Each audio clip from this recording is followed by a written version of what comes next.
Hello दोस्तों, नमस्कार। Cosmos competition के ऑनलाइन प्लेटफॉर्म पर आप सभी दोस्तों का हार्दिक स्वागत। दोस्तों, आज हम बात करेंगे एलडीसी हाई कोर्ट, जिसकी परीक्षा आपके बहुत करीब है। 13 तारीख को आपकी उसकी परीक्षा होने वाली है एलडीसी हाई कोर्ट की। लेकिन आज मैं आप लोगों को अपनी पूरी टीम के साथ एक बहुत ही महत्वपूर्ण सूचना देने के आया हूं कि आपको ये तैयारी करनी कैसे है, क्या आपको ध्यान रखना है, क्या आपको इग्नोर करना है, कौन सी चीज पर आपको विशेष ध्यान देना है।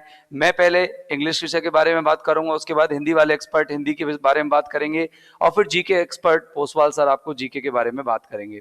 दोस्तों, जानकारी बहुत ही बिल्कुल उम्दा है, आपको बहुत अच्छे से इस चीज को जानकारी में लेना है, अपने संज्ञान में लेना है। दरअसल हम बात कर रहे हैं एलडीसी हाईकोर्ट के बारे में। एलडीसी हाईकोर्ट में सबसे पहले आपको हिंदी के बारे में डिस्कशन मिलेगा, जो अभी सर आएंगे आपको बैसला सर, वो आपको हिंदी के बारे में पूरा बताएंगे कि क्या पढ़ना है, क्या छोड़ना है। दरअसल मैं अपनी इंग्लिश की चर्चा शुरू करूं उससे पहले मैं आपको एक बात बता देना चाहता हूं दोस्तों, कि इंग्लिश में आपके जो महत्वपूर्ण टॉपिक्स रहेंगे वो सबसे महत्वपूर्ण रहेगा टेंस। दरअसल आपको ज्ञात होगा या नहीं भी हो तो मैं बता देता हूं कि कॉस्मोस क्लासेज की तरफ से दो दो टेस्ट की सीरीज ले ली गई है। मतलब इंग्लिश की, जीके की और हिंदी की दो दो टेस्ट हो चुके हैं। लगभग हमने 100 क्वेश्चन डिस्कस किए हैं।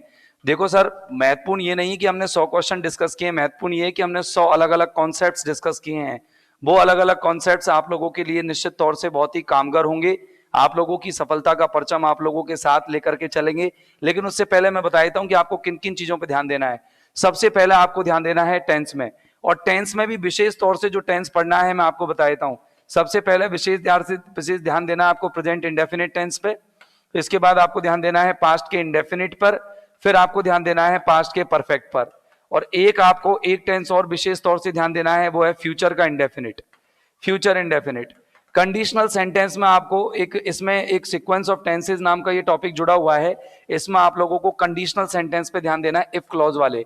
जो इफ और अनलेस से जुड़े हुए क्लॉज होते हैं ना, उन पर आपको ध्यान देना है कि अगर मानो इधर प्रेजेंट इंडेफिनिट हो तो उधर क्या होगा, फ्यूचर इंडेफिनिट होगा। ये सारी चीजें मैं आप लोगों के साथ दोनों दिन की टेस्ट सीरीज में डिस्कस कर चुका हूं। इसके बाद आपको एक्टिव पैसिव तो पढ़ना है ही, ये विशेष तौर से ध्यान रखिएगा। नरेशन भी आपको पढ़ना है। ट्रांसफॉर्मेशन ऑफ सेंटेंसेस में आप डिग्री वाले जो सेंटेंस है उनको ध्यान रखना, विशेष तौर से डिग्री को आप अच्छे से तैयार कर जाना। इसके बाद में आप लोगों को असर्टिव टू नेगेटिव, मैंने इसकी क्लासेस ली अलग से। असर्टिव टू नेगेटिव, नेगेटिव से असर्टिव बनाना या अफर्मेटिव बनाना, फिर इंटरोगेटिव में कन्वर्ट करना, मैंने इसकी सेपरेट क्लास ली है। ये बहुत टफ लगता है बच्चों को, मैंने बहुत आसान तरीके से 2 दिन में पढ़ा दिया है आपको। फिर आर्टिकल्स का यूज, डिटर्मिनर्स का यूज, ये दोनों इंपॉर्टेंट है। प्रपोजिशन कॉमन यूज में आते हैं। अब प्रपोजिशन में मैं आपको कॉमनली बता देता हूं कि प्रपोजिशन आपको कौन कौन सी ध्यान देनी है। आपको एट ऑन इन ध्यान देने हैं। एट ऑन इन के अलावा आपको बाई और विथ याद रखने हैं। बाई विथ के अलावा आपको एक ऑफ याद रखना है। विशेष तौर से इन प्रपोजिशन से रिलेटेड क्वेश्चंस आप लोगों के आने वाले हैं। बात करूं मैं, आर्टिकल एंदा होते ही हैं। डिटरमिनर में आपको एनी याद रखना है और लिटिल फ्यू की फैमिली याद रखनी है। विशेष तौर से एनी और लिटिल फ्यू की फैमिली से ही रिलेटेड क्वेश्चंस आपके आएंगे। डिग्री में मैंने आपको बताया था, डिग्री भी मैंने आपको पढ़ाई है। आप ऑनलाइन क्लासेस में देखोगे, हाईकोर्ट के नाम से एक प्लेलिस्ट बना हुआ है, आप जब उसमें देखोगे तो आपको डिग्री मिल जाएगा, और आप आराम से आधा आधा घंटे की वीडियोस हैं, वोकैब के साथ आप उन्हें पढ़ सकते हो। आगे बात चल रही है कि जैसे कनेक्टिव्स में कंजंक्शंस हैं, ये तो आप वैसे भी कर लोगे, कोई दिक्कत नहीं आएगी आपको, इनको पढ़ने की जरूरत नहीं है। फिर मैंने वर्ड्स रॉन्गली यूज्ड, मतलब कंफ्यूजेबल वर्ड्स पढ़ाए हुए हैं 2 क्लासेस के अंदर। कंफ्यूजिंग वर्ड्स हैं मेरे 2 क्लासेस के अंदर, मैंने आप लोगों को पढ़ाए हुए हैं, आप एक बार देखना। इसके बाद सिनोनिम्स एंटोनिम्स की बात करें तो इनको तो आप छोड़ जाओ, क्योंकि ये तो लक बाई चांस होते हैं। नॉर्मल जो है मैंने पढ़ा रखे हैं रेगुलर, आप उनको ध्यान दे सकते हैं। बाकी के इस वीडियो के नीचे आप लोगों को पीडीएफ मिल जाएगी, कई सारी लिंक्स जो हैं वो आप उनको देख लेना, एक्सेस कर लेना। वन वर्ड सब्स्टिट्यूशन छोड़ देना। प्रीफिक्स सफिक्सेस की क्लास मैंने आपको चैनल पर डाल दी है, वो चैनल पर आधा पौन घंटे की क्लास है, वो आप देख करके जाएंगे। कंफ्यूजेबल वर्ड्स मैंने डाल दिए हैं। ईडीएम फ्रेजेस आप छोड़ दीजिएगा, और बाकी का मैं डिस्कस कर ही रहा हूं। अब इसके बाद राजस्थान जीके की जो चर्चा है वो आपके साथ हमारे सर करेंगे। लेकिन उससे पहले मैं आप लोगों को एक जानकारी देता हूं दोस्तों, कि आप जैसा कि जानते हैं कि 50-50 क्वेश्चंस तीनों विषयों में आने वाले हैं, 100-100 नंबर के लिए। 100-100 नंबर के लिए 50-50 क्वेश्चंस आने वाले हैं। और एक चीज ध्यान रखना कि इनमें नेगेटिव मार्किंग नहीं है, नो नेगेटिव मार्किंग। तो आप अटेम्प्ट तो पूरे करिए, ऐसा मत करना कि नहीं छोड़ देते हैं, आपकी नहीं सर छोड़ देते हैं हम तो क्योंकि हम पे नहीं आता है। आपको करना पूरा है, कोई भी छोड़ना नहीं है, नेगेटिव मार्किंग नहीं है इसके अंदर, ठीक है, आपको करने पूरे हैं। और मैंने आप लोगों को अंग्रेजी में तो बता ही दिया कि किन चीजों पर विशेष ध्यान देना है। और जिन बच्चों की इंग्लिश वीक है उन लोगों के लिए, या नहीं भी है, उन लोगों को और भी स्ट्रॉन्ग करने के लिए मैंने उनके लिए टॉपिक वाइज वीडियो डाली हुई है। आप जाकर के वहां एक्सेस करेंगे, निश्चित तौर से आप लोगों को बेनिफिट मिलेगा दोस्तों। अब मैं मेरे से पहले हिंदी वाले सर को बुलाऊंगा और हिंदी वाले सर आप लोगों के साथ डिस्कशन करेंगे कि क्या क्या आपको पढ़ना है, क्या नहीं पढ़ना है, कौन सी चीज पर विशेष गौर करना है, इन दिनों में कितना पढ़ना है, उसके बारे में मैं आपसे चर्चा करूंगा बाद में। लीजिए सर, आइए सर, एक मिनट सर।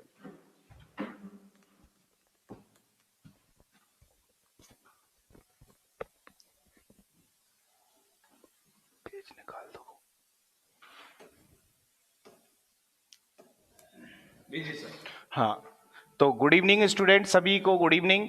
तो मैं आपको हिंदी के सिलेबस के बारे में बता रहा हूँ। एलडीसी हिंदी का जो सिलेबस है वो ये आपके सामने है, स्क्रीन पर है। लेकिन इसमें से कौन सी चीजें ज्यादा आपको महत्वपूर्ण होती हैं, कौन सी अपन को ज्यादा महत्व देती हैं, तो आपको मैं बता दूं कि इसमें संधि और उसके विच्छेद, अर्थात संधि और उसके विच्छेद, ये जो टॉपिक है इसमें से आपको स्वर संधि को ज्यादा ध्यान से देखना है। अर्थात इसमें से क्या है कि स्वर के जो भेद हैं, अर्थात स्वर संधि के जो भेद हैं वो आपको ज्यादा समझने हैं, क्योंकि उसमें भेद में ही आपको कंफ्यूजन होता है, बाकी आप संधियां सभी कर लेते हैं। फिर उसमें समास, तो समास में भी आपको ज्यादातर जो पढ़ना है वो तत्पुरुष और बहुब्री, अर्थात तत्पुरुष और बहुब्री, बहुब्री ये समास आपको ज्यादा पढ़ने, तत्पुरुष और बहुब्री। उसके बाद उपसर्ग और प्रत्यय का ज्यादा नॉर्मल में आप कर लेते हैं, ये बिल्कुल ठीक है। लेकिन आपको सबसे ज्यादा जो परेशान करता है वो है पर्यायवाची, अर्थात पर्यायवाची जो होता है वो हिंदी में क्या है कि सबसे ज्यादा परेशान इसलिए करते हैं क्योंकि 12 का ऑप्शन बना देता है वो, कि कौन सा नहीं है, नहीं है तो इसका मतलब है कि 3-3 के ऑप्शन में जोड़े में देता है। इसलिए आपको एक बार ये पर्यायवाची विलोम शब्द, ये आपको एक बार, आपको घर पर एक बार इनकी रीडिंग लगाकर जानी है, रीडिंग, क्योंकि इससे अपन अपडेट होकर जाना है कि पर्यायवाची विलोम शब्द, शब्द शुद्धि, ये भी आपको एक बहुत महत्वपूर्ण टॉपिक है। और इसमें से ज्यादातर प्रश्न यानी लगभग 50 में से 3 से 4 प्रश्न वो शब्द शुद्धि के देता है। शब्द शुद्धि के जो, तो और इन्हें आपन को केवल देखना है और आप इसे कर देंगे। अनेकार्थक और शब्द युग्म, ये दोनों अलग अलग भिन्न भिन्न प्रकार की प्रकृति है इन दोनों की, लेकिन आप इसमें क्या है कि शब्द युग्म को एक बार जरूर पढ़कर जाए, क्योंकि शब्द युग्म आप इनसे गलती हो सकती है, क्योंकि शब्द युग्म सेम सेम से होते हैं, इसलिए आप इन्हें देख कर जाना ही पड़ेगा, नहीं तो आपका ये मिस्टेक करवा देगा और ये आपके प्रश्न को गलत कर देगा। अगला जो बिंदु है ये वाक्य शुद्धि, वाक्य शुद्धि लगभग बच्चे कर लेते हैं, क्योंकि ऑप्शन जब आता है तो ऑप्शन को देखकर वो इतने भ्रमित नहीं होते, उसे वाक्य शुद्धि में कर लेते हैं। सबसे ज्यादा कठिन जो आपको पढ़ रहा है वो पढ़ रहा है वाच्य, लेकिन वाच्य में क्या है कि आपको केवल नॉर्मल तरीके से देखना है कि भाई कैसे है कि कर्म वाच्य में कर्म है, कर्म को महत्व दिया रहा है तो उसमें तो यानी द्वारा लगा आएगा, तो इसको विशेष ध्यान रखना है कि कर्म में जब द्वारा लगा आ जाए तो वो कर्म का रहेगा। तो ऐसे शब्दों पर मुहावरे, लोकोक्ति नॉर्मल आप सभी जानते हैं, इसे कोई पढ़ने की ज्यादा आवश्यकता भी नहीं है। वाक्यांश के लिए एक शब्द भी आप कर लेते हैं। तो यानी आपको ज्यादा जो पढ़ना है वो पढ़ना है पर्यायवाची, विलोम शब्द और इधर वाच्य, वाच्य इनसे ज्यादा प्रश्न आते हैं। शब्द शुद्धि, पर्यायवाची, विलोम शब्द, इनसे ज्यादा प्रश्न आते हैं। संधि समास नॉर्मली अपन सभी एग्जामों में पढ़ते हैं, इसलिए अपन को ज्यादा कठिन लगते नहीं है, कठिन टॉपिक होते हुए भी वो सरल हो जाता है। तो इस प्रकार से अपन को टॉपिक पूरे 50 क्वेश्चन करके आने हैं, क्योंकि 50 क्वेश्चन।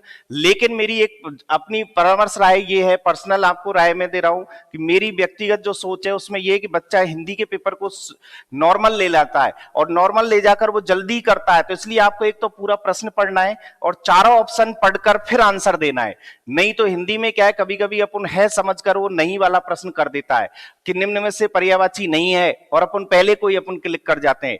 इसलिए हिंदी में आप पहले तसल्ली से पढ़ें, क्योंकि हिंदी आप सीधा समझकर उसे जल्दी करने की कोशिश करते हैं। तो ये है। अब मैं आपको जीके वाले सर को बुलाकर जीके के बारे में डिस्कस करवाऊंगा कि भाई जीके क्या है।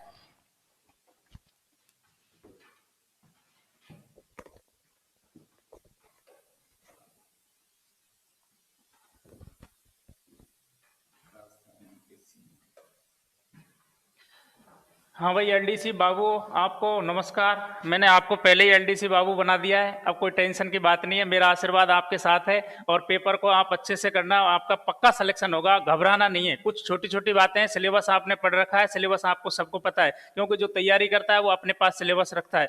लेकिन बात सबसे बड़ी ये है कि आप जब एग्जाम हॉल में जाए तो आपकी एग्जाम कई चीज़ों की क्या लेता है, परीक्षा लेता है। आपको एक तो घबराना नहीं है, भीड़ को देख के बिल्कुल नहीं घबराना।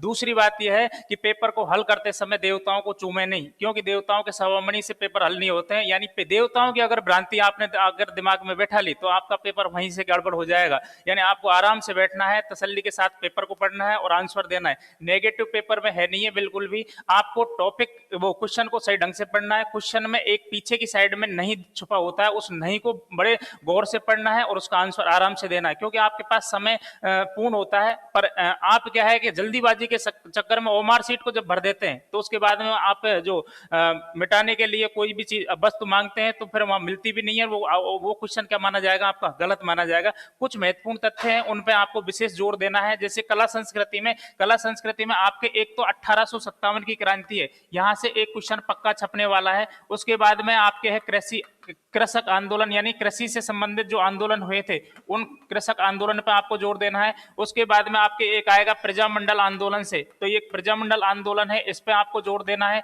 उसके बाद में राजस्थान का एकीकरण, इस एकीकरण पे भी आपको क्या देना है, विशेष जोर देना है। यानी ये 4-5 टॉपिक ऐसे हैं जिनसे 4-5 क्वेश्चन आपके पूरी तरीके से हूबहू छपने वाले हैं। यानी यहाँ से 2-2 क्वेश्चन भी आ सकते हैं, ये इतने इंपॉर्टेंट है। उसके बाद में हम बात करें कला संस्कृति की। कला संस्कृति में आपके एक टॉपिक है लोक नृत्य, तो लोक नृत्य से लगातार क्वेश्चन पूछा जा रहा है। उसके बाद में है लोकगीत, इससे भी आपके क्वेश्चन पूछा जा रहा है। एक है वाद्य यंत्र, एक क्वेश्चन आएगा आपके वाद्य यंत्र है ना, तो वाद्य यंत्र से भी आपको क्लियर करना है। एक क्वेश्चन आएगा आपके जो आभूषणों से, किससे, आभूषणों से आएगा, और आभूषणों से क्वेश्चन आएगा, उसको आपको बड़े हिसाब से पढ़ना है। सबसे ज्यादा जो आभूषण पूछेगा, एक तो ये दांत का पूछ सकता है, एक नाक का पूछ सकता है और एक गले का पूछ सकता है। यानी 3 चीजों का आपका विशेष ध्यान रखना है। आभूषण में भी मैं 3 प्रकार के बता रहा हूं, एक तो दांत, एक नाक और गला। यानी हाल ही के जो एग्जामों का अगर विशेष विश्लेषण करें तो हमें सबसे ज्यादा जो क्वेश्चन पूछे नाक का, दांत का और गले का पूछा है, इसलिए इन तीनों को गौर से पढ़ के जाएं। दांत के 2 आभूषण बता देता हूं मैं, एक तो है रखन और एक है आपके चौंप। कौन सा है, चौंप, है ना, तो ये दोनों ध्यान रखना है। चौंप नाक का नहीं है आभूषण, चौंप क्या है, नाक का नहीं है। चौंप है वो कहाँ का है भैया, वो नाक का है, वो नाक का है। दांत का है वो है चौंप, है ना, तो इनको बड़ा ध्यान रखना है, इनको पढ़ना है। उसके बाद में आपके ज्योग्राफी की हम बात करें तो ज्योग्राफी में जो आपके क्वेश्चन आएगा वो आएगा आपके एक तो भौतिक विस्तार से, भौतिक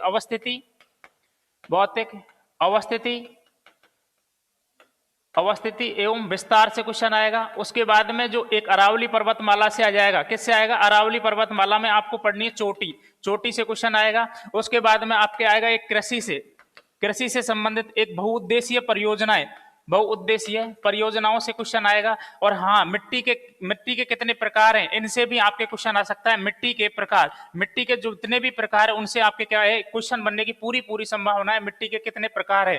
उसके बाद में सबसे ज्यादा जो क्वेश्चन 100% पूछा जाएगा वो पूछा जाएगा नदियों से पूछा जाएगा, जिनमें आपको 3 नदी विशेष तौर पे रखने, एक तो बनास है, एक माही है और एक चंबल है। यानी ये 3 नदियों को आपको पूरी तरीके से रट के जाना है। इनकी लंबाई कितनी है, राजस्थान में ये कितने किलोमीटर बहती हैं, अंत्य प्रभाव वाली नदी कौन सी है, सबसे ज्यादा जल का प्रभाव बनाने वाली नदी कौन सी है, सबसे ज्यादा जो बीहड़ों का यानी जंगलों का निर्माण करती है वो कौन सी नदी है। छोटे मोटे जो टॉपिक हैं उनको आपको कंप्लीट करना है, जैसे बनास, माही और चंबल। ये 3 नदियां इतनी इंपॉर्टेंट है जहां से सबसे ज्यादा क्या पूछा जाएगा, क्वेश्चन पूछा जाएगा। और पेपर का सबसे बड़ी बात है कि सिलेबस आपके सामने है, लेकिन आपको पेपर करते समय पहले तो ये ध्यान रखना है कि हमने कितने क्वेश्चन पहली अटेम्प्ट में क्या किए हैं, सही किए। उसके बाद में आपके मान लीजिए आपने कर दिए यहाँ पे 50 क्वेश्चन, फिर आपके है ना जो 100 क्वेश्चन बच गए, तो 100 क्वेश्चनों में आपके कम से कम 30 क्वेश्चन ऐसे होंगे जिनमें 2 ऑप्शन क्लिक कर रहे होंगे, तो फिर 2 ऑप्शन वाले में आपको जो बढ़िया लगे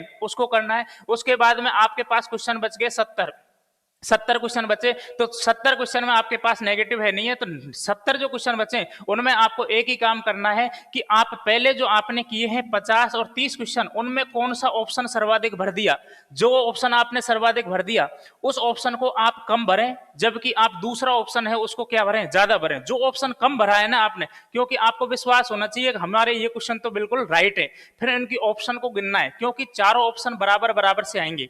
यानी जैसे कि 45 जो ऑप्शन है डी के आएंगे, 45 ही आपके सी के आएंगे, 45 ही आपके इस प्रकार से, यानी जितने भी हैं 150 में से डिवाइड करना है आपको, और फिर उसके आधार पर जो सबसे कम ऑप्शन आया है और बाकी 70 क्वेश्चनों में उसी ऑप्शन को क्या कर देना है, आपको भर देना है। सबसे बड़ी बात तो यह है, आप अगर एक में ए भर दिया, किसी में सी भर दिया, किसी में डी भर दिया, किसी में ये भर दिया, तो ये आपका क्या हो जाएगा, तुक्का गलत हो जाएगा। सबसे बड़ा इंपॉर्टेंट तथ्य यही है कि आपने क्लियर किए, क्लियर करने के बाद में ऑप्शन गिनो, ऑप्शन में जो सबसे ज्यादा है उसको छोड़ो और जो कम से कम भरा है उसे, और लास्ट में सबको एक साथ में क्या कर दो, छाप दो। जब डी डी डी डी यानी सी सी सी सी एक साथ ही भरो, कम से कम 10 20 50 क्वेश्चन, तो 50 क्वेश्चन है उनमें से 30 क्वेश्चन तो क्या कहूंगे, क्लियर होंगे। इसी के साथ में मैं आपको बेस्ट ऑफ लक आपकी एग्जाम के लिए, आप सफलता जरूर हासिल करें और पक्की आपको, अगर आपने इच्छा शक्ति से अगर दृढ़ प्रबल रखा तो आपका पेपर सही होगा। और इसी के साथ दोबारा से बोल रहा हूं बेस्ट ऑफ लक।